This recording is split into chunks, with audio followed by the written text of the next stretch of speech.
نحمده ونصلي على رسوله الكريم أما بعد فأعوذ بالله من الشيطان الرجيم بسم الله الرحمن الرحيم سورة البقرہ آیت نمبر 213 کا پہلا حصہ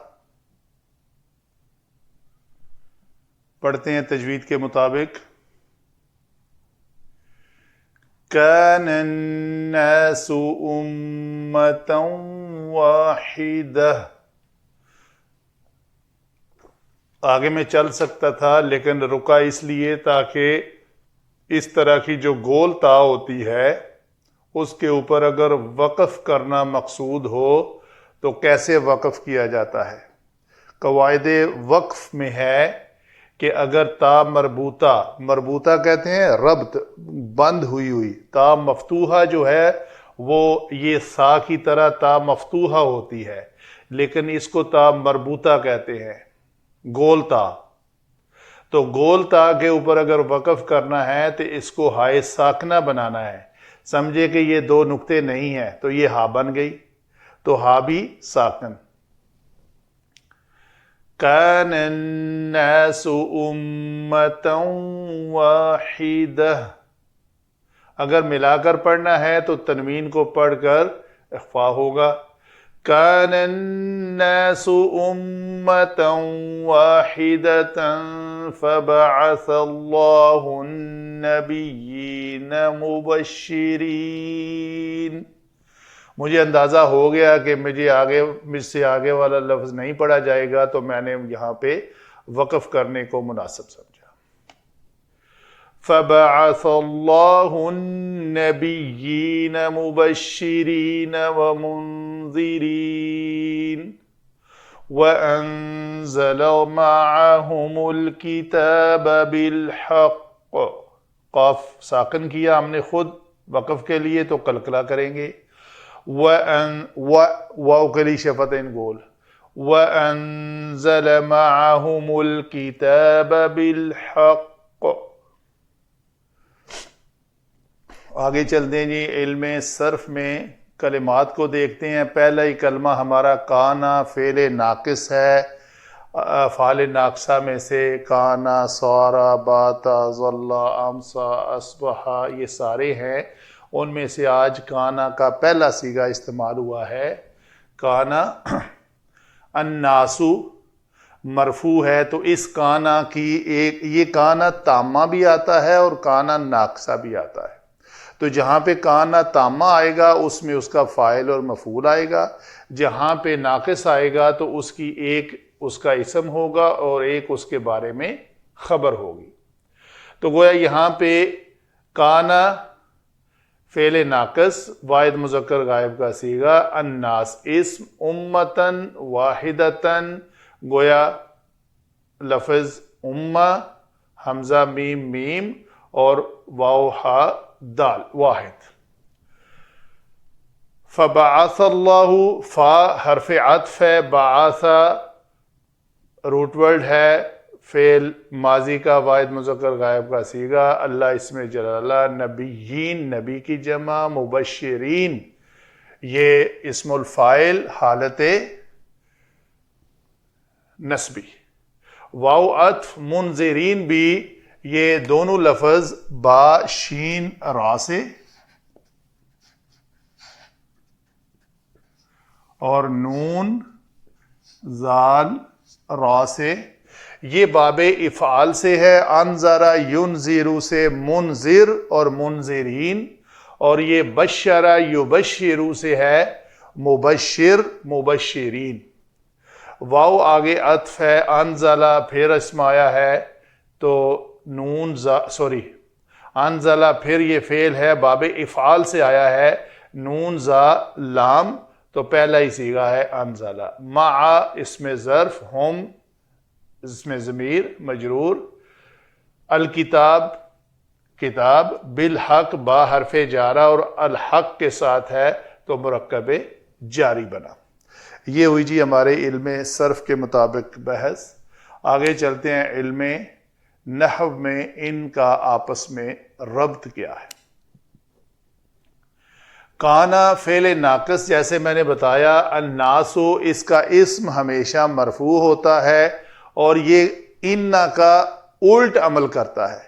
انا کا اسم منصوب ہوتا ہے تو کانا کا اسم مرفوع ہوتا ہے، انا کی خبر مرفوع ہوتی ہے تو کانا کی خبر منصوب ہوتی ہے، تو گویا یہ اس کی خبر ہے امتن واحدتن، تو گویا یہ موصوف اور یہ صفت دونوں مل کر خبر بنے کانا کے۔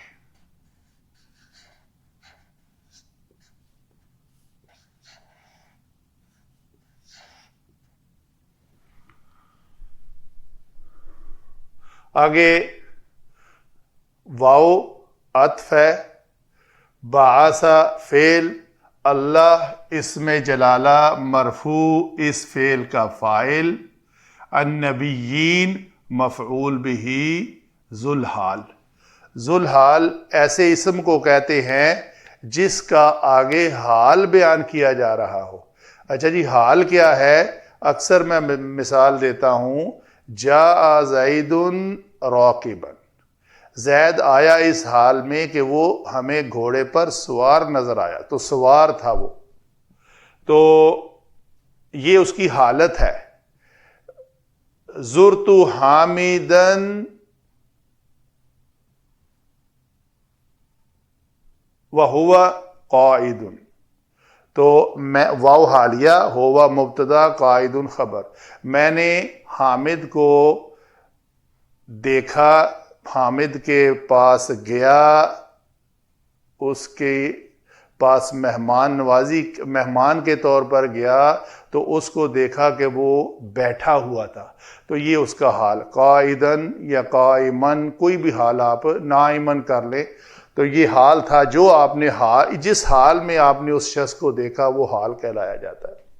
تو گویا یہ نبیین جو ہے یہاں تک تو ہے اللہ نے مبعوث کیے نبی، اور ان کو کس حال میں مبعوث کیا؟ ان کے دو حال تھے، ایک تو وہ مبشرین تھے اور ایک وہ منذرین تھے۔ نیک کام کرنے والوں کو وہ خوشخبری سناتے تمہارے لیے جنت ہے، برے کام کرنے والوں کو وہ ڈراتے، انتباہ دیتے کہ تم بچ جاؤ، برے کام چھوڑ دو، اس کا انجام جہنم ہے، اچھے کام شروع کرو۔ یہ ہے نذیر، منذر، نذیر لفظ استعمال ہوتا ہے ڈرانے والا۔ واو عطف، انزل معہم، پھر انزل اس ایک مذکر نے نازل کی، فعل فاعل، اس میں ہوا جو ہے وہ وہی فاعل ہے، یہاں پہ ہوا کی جگہ پہ اللہ اس میں جلالہ فاعل بن گیا، یہاں پہ انزل کی جگہ پہ ایک اسم کوئی اسم ظاہر فاعل کے طور پر نہیں آیا، البتہ مفعول کے طور پر ایک اسم آیا ہے۔ تو گویا کیوں نہیں آیا؟ اس لفظ کو ایک قرآن کا اسلوب ہے کہ تکرار سے بچنے کے لیے، ریپیٹیشن سے بچنے کے لیے ضمائر استعمال ہوتی ہیں، اور بعض دفعہ حذف کا قانون استعمال ہوتا ہے کہ ایک بات، ایک کلمہ حذف کر دیا جاتا ہے کیونکہ انڈرسٹوڈ ہے، اس کا کام یہی ہے، پھر علماء وہ محذوف عبارت جو ہے وہ کھول کر بتاتے ہیں، تو اس کا مقصد اختصار فی الکلام ہوتا ہے، پھر کلام۔ وَأَنزَلَ مَعَهُمُ الْكِتَابَ، تو گویا فعل اور فاعل معہم ان نبیوں، تو ہم ضمیر نبیوں کی طرف جا رہی ہے، الکتاب بالحق مفعول بہ مرکب جاری متعلق انزل، تو اس کو ہم یہ کہیں گے کہ اس نے نازل کی ان نبیوں پر کتاب حق کے ساتھ، باطل کے ساتھ نہیں، گویا اس کتاب میں جو کچھ ہے وہ حق پر مبنی ہے، وہی حق ہے۔ وَلَا تَلْبُسُوا الْحَقَّ بِالْبَاطِلِ، اور حق کو باطل کے ساتھ گڑبڑ نہ کرو، تو یہ حق ہے جو قرآن میں نازل ہوا ہے اور جو پہلے انبیاء پر بھی نازل ہوتا رہا ہے۔ اس کی انشاءاللہ مزید بحث کرتے ہیں اگلی آیت کے اگلے حصے میں۔